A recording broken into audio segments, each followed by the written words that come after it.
these mushrooms have been used in Chinese medicine for a long time, boiled down into teas. But I guess what we're doing in the mushroom space is trying to make them ultra convenient for people.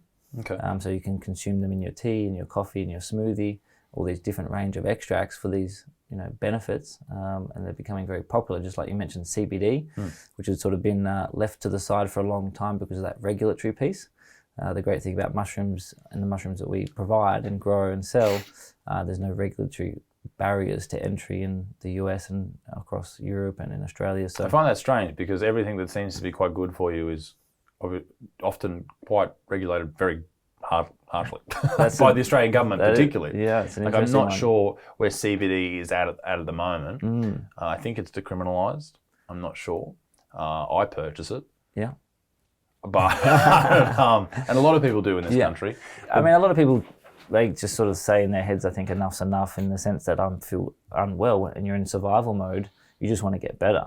But what course of action they take from there on in is up to them, of course. And we had a gentleman in here CBD yesterday who was saying exactly that, right? Yeah. He said, pretty much word for word, he said, I ran out of ideas and now I'm trying to start on a course of CBD. And he said it's made him feel maybe 10% better, which is when you're in that mindset, as you said, it's life or death at this moment. You're scrounging for ideas. 10% is a big play. You'll take it. Yeah. Absolutely, you'll take it. You see it on Today Tonight at Current Affairs, which I watch every night regularly.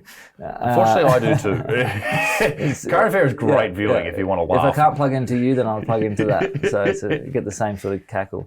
But you see parents that have got no option for their children, so it's like, well, what am I going to do? I don't have any children myself. But when people are in that situation, when people are in survival mode, they'll do whatever they want to do. You see that with crime in low socioeconomic areas. They're in survival mode.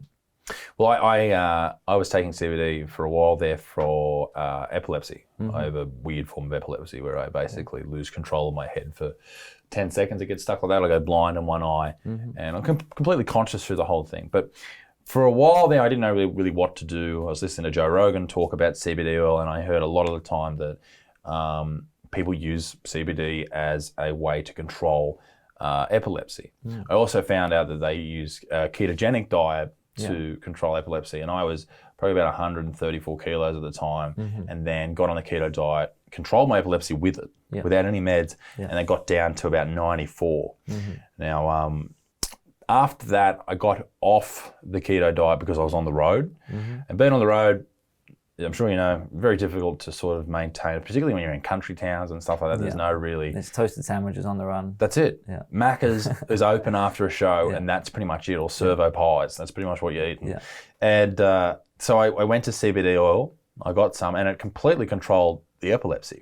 Like, I wasn't even having auras. And that was fantastic. But the other thing is, it's illegal in Australia and you can't take it through airports. So I unfortunately had to go onto a pharmaceutical route of Tegretol, which is a weight gainer. It slows you down. I'm on a very low dose, so that's good. But a lot of people aren't. And a lot of people are dealing with these problems that perhaps would have a benefit from a natural substance.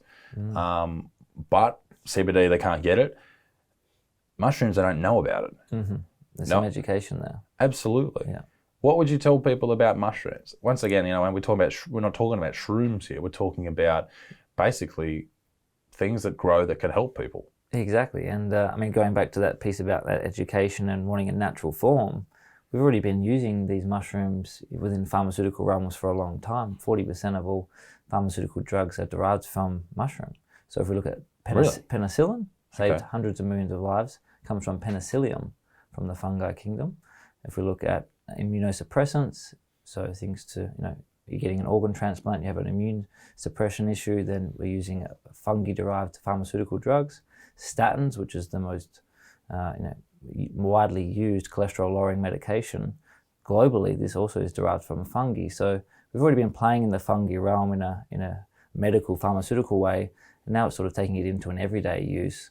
Where people are just adding it to their coffees and teas for lower level benefits in a preventative mode. We're really thinking about prevention now. I guess where did you said before about how has it changed in the UK in football or in rugby compared to 20 years ago?